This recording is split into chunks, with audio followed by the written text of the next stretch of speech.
Hi all, ಇವತ್ತು ನಾನು ಎಮ್ಮೆ ರೋಡಿನ ಸೊಪ್ಪನ್ನ ಬಳಸ್ಕೊಂಡು ಮುಷಪ್ ಸಾರು ಹೇಗೆ ಮಾಡೋದಂತ ತಿಳಿಸ್ಕೊಡ್ತೀನಿ.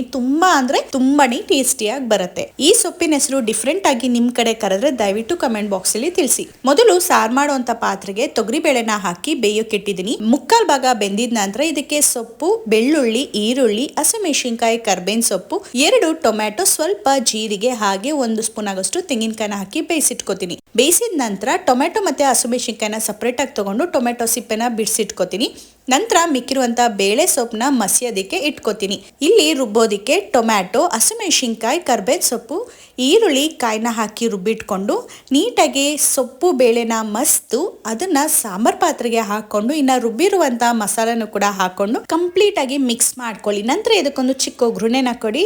ಸ್ವಲ್ಪ ಅರ್ಧ ಸ್ಪೂನ್ ಆಗಷ್ಟು ಎಣ್ಣೆ, ಸಾಸಿವೆ, ಜೀರಿಗೆ, ಉದ್ದಿನ ಬೇಳೆ, ಈರುಳ್ಳಿ, ಕರ್ಬೇವಿನ ಸೊಪ್ಪನ್ನ ಹಾಕಿ ಒಗ್ಗರಣೆ ಕೊಟ್ಟು ಮಳ್ಸಿದ್ರೆ ಮುಷಪ್ ಸಾರ್ ರೆಡಿ.